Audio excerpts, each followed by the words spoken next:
ستر جنرال خوشحال سادات یو ځل بیا داسې کار وکړ چې د ټولو افغانانو زړونه یې وګټل. جنرال خوشحال سادات څه کړي د ویډیو سره تر پایه پورې وګورئ، په هر څه به پوه شئ. سلام او مینه ملګرو، هیله ده چې روغ او جوړ به وئ. که چېرې تاسو د سپورټ او سیاست مینوال یاست نو زموږ چینل مو په خدمت کې دی، خامخا یې درسره سبسکرایب کړئ. د کورنیو چارو وزارت کې د اصلاحاتو نوې طرحه عملي کیږي. د کورنیو چارو وزارت ستر امنیتي معین خوشحال سادات ویلي په کورنیو چارو وزارت کې د اصلاحاتو نوې طرحه د عملي کېدو په حال کې ده چې له لارې به یې په ټول هېواد کې نخبه کدرونه او عالي ظرفیتونو تشخیص او هغوی ته د یوه ځانګړي نوي میکانیزم له لارې واکونه وسپارل شي.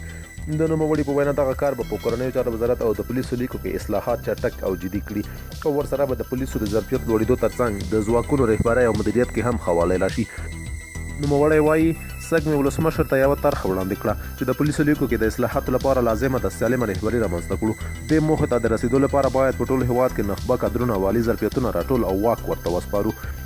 جنرال خوشحال سادات زیاتوي د دغه طرحې د ولسمشر غني له لوري تایید هم شوی دی او د هغه له هدایت سره سم کار پیل شوی چې په کورنیو چارو وزارت کې د لیسانس تر کچې له هغو 4000 افغانانو څخه چې د لوړ استعداد او د رهبرۍ د ظرفیت لرونکي 2500 کسان انتخاب شي. دوی به د عملي تعلیماتو په شمول یو کال د شهید ستر پاسوال عبدالرزاق د ملي پولیسو په اکاډمۍ کې زده کړې وکړي او د افسرۍ په رتبه به فارغ شي چې صلاحیتونه به د یوه خاص میکانیزم له لارې ورته وسپارل شي. د نه وی چې خوشحال سادات په کم وخت کې د افغانستان لپاره زیات کارونه کړي دي. زیات ولایتونه او ولسوالۍ له سقوط څخه ژغورلي دي. د جګړې شدت یې سږ 18% زیات و خو هیڅ ولسوالۍ ولایت سقوط ونه کړ. برعکس یې د ځواکونو د تلفاتو شمېر د تیر کال په پرتله 3 برابره کم کړی دی. د 900 داعشیانو په شمول تر 100,000 د پنجاب مزدوران یې ووژل. ورځ به یې په دفتر کې وه، شپه به یې په سنګر کې. د شپې تر 2 او 3 بجو پورې به په خپله د هوایي عملیاتو په مرکز کې ناست و چې دښمن سرکوب کړي.